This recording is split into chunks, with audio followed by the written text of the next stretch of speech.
Let me tell you a heartwarming story about a young lion named Leo, who lived in the vast African savanna. Unlike other lion cubs his age, Leo had a unique challenge. He was afraid of his own roar. Every morning, when the sun painted the sky in brilliant orange hues, Leo would watch his father stand proudly on Pride Rock, letting out a magnificent roar that echoed across the plains. All the other animals would stop and listen, knowing that the king of the jungle was marking his territory. Leo's siblings had already learned to roar, practicing their growing voices with confidence. But whenever Leo tried, he'd only manage a soft squeak that made the hyenas giggle and the meerkats exchange puzzled glances. This made him feel embarrassed and different from the others. His mother, a wise lioness, noticed Leo's struggle.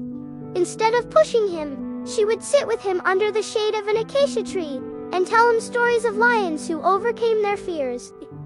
"Everyone has their own timing," she would say, gently nuzzling him. "Your voice will come when you're ready." One day, while Leo was playing near the watering hole, he spotted his best friend, a young zebra foal, being stalked by a sneaky leopard. Without thinking, driven by the urgent need to protect his friend, Leo opened his mouth, and out came the most powerful roar anyone had ever heard from a young lion. The leopard, startled by the unexpected sound, quickly disappeared into the tall grass. Leo stood there, surprised by his own voice, while other animals gathered around, congratulating him on his bravery. From that day forward, Leo realized that true courage wasn't about showing off or meeting others' expectations. It was about finding your voice when it truly matters.